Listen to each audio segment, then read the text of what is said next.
এই ভিডিওতে আপনাদেরকে একটা ভয়ঙ্কর দুঃসংবাদ দেই। দক্ষিণ আটলান্টিক মহাসাগরে আস্তে আস্তে করে টুকরো টুকরো হয়ে যাচ্ছে, ভেঙে যাচ্ছে, গলে যাচ্ছে পৃথিবীর সবচেয়ে বিশাল যে বরফখণ্ড, যে বরফের টুকরোটা, যেটার নাম হচ্ছে আইসবার্গ A23A,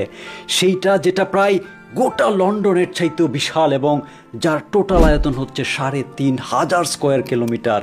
সেই বরফখণ্ডটা আস্তে আস্তে করে প্রায় মৃত্যুর দিকে চলে যাচ্ছে দক্ষিণ আটলান্টিক মহাসাগরে। বিজ্ঞানীরা হিসাব করে বলেছেন যে এই বরফের টুকরোটাতে প্রায়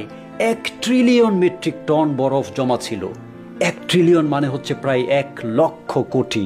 অর্থাৎ পৃথিবীর সবচেয়ে বিশাল এই বরফখণ্ডটাতে প্রায় ১,০০,০০০ কোটি টন বরফ জমা ছিল। কিন্তু এই প্রকৃতির এই আবহাওয়ার পরিবর্তনের কারণে আস্তে আস্তে সেটা ভাঙতে ভাঙতে গলতে গলতে এখন প্রায় নিঃশেষ হয়ে যাওয়ার পথে। এই বরফের টুকরোটা আজ থেকে প্রায় ৪০ বছর আগে বিশ্বের সবচেয়ে বড় যে বরফের জায়গা, যেই অ্যান্টার্কটিকা মহাদেশ, যেখানে প্রায় পৃথিবীর ৯০%-এরও বেশি বরফ জমা আছে এবং এই বরফের আয়তন এত বেশি যে প্রায় ১৪.৫ মিলিয়ন স্কোয়ার কিলোমিটার শুধু বরফে ঢাকা, বরফ আর বরফ চতুর্দিকে এই অ্যান্টার্কটিকা মহাদেশে। এবং এই অ্যান্টার্কটিকা মহাদেশ থেকে আজ থেকে ৪০ বছর আগে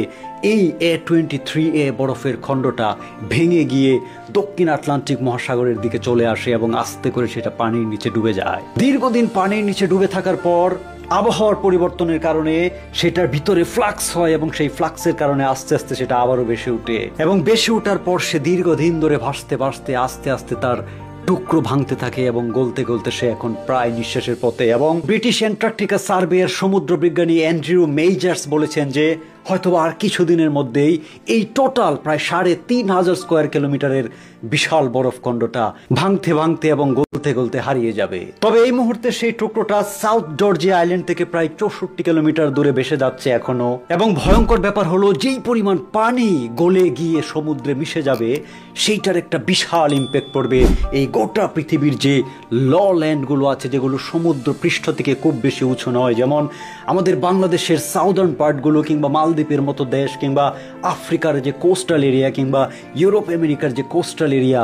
সমস্ত ল ল্যান্ডগুলোর উপর এটার একটা বিরাট প্রভাব পড়বে। কারণ এত বেশি পানি রিলিজ হবে যে আমাদের যে বাংলাদেশের পদ্মা নদী, যেটা বিশাল এক স্রোত নিয়ে পানি বয়ে যাচ্ছে প্রতিদিন, এত বেশি পানি এই বরফখণ্ড থেকে বের হবে গলে যাওয়ার ফলে যে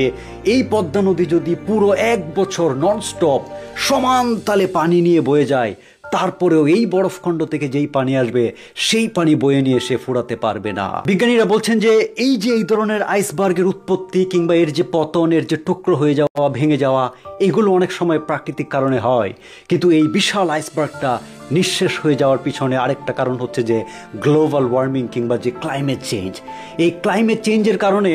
এইরকম বিশাল বিশাল টুকরোগুলো কিংবা অ্যান্টার্কটিকা মহাদেশের যে বরফগুলো জমা আছে সেইগুলোর নিচ দিক থেকে আস্তে আস্তে করে বরফ গলে গলে সমুদ্রে মিশে যায়। ফলে বরফের নিচ দিকে যে এক ধরনের শূন্যতার সৃষ্টি হয়, সেই শূন্যতার ফলে একসময় উপরের স্তরের যে ভার সেইটা আর সইতে পারে না এবং সেই টুকরোটা তখন ভেঙে গিয়ে সমুদ্রে ভেসে যায়। এবং সমুদ্রে ভাসতে ভাসতে এই আইসবার্গ A23 মতো বিশাল আইসবার্গও আস্তে আস্তে করে গ্লোবাল ওয়ার্মিংয়ের কারণে গলতে গলতে কিংবা ভাঙতে ভাঙতে এক সময় গোটা সমুদ্রে মিশে যায় এবং সমুদ্রের পানির উচ্চতা তখন আরও বেড়ে যাওয়ার ফলে ঝড়, জলোচ্ছ্বাস কিংবা অন্যান্য প্রাকৃতিক দুর্যোগের সময় সেটা আরও ভয়ানক রূপ ধারণ করে এবং পৃথিবীর যে লো ল্যান্ডগুলো আছে সেইগুলোর উপর আছড়ে পড়ে, সেগুলোকে ডুবিয়ে ফেলে এবং এক ধরনের শক্তিশালী ন্যাচারাল ক্যালামিটি নিয়ে ধ্বংস করে দেয় মানুষের সমাজ, শহর, বসতি কিংবা প্রাকৃতিক কোনো রিসোর্স।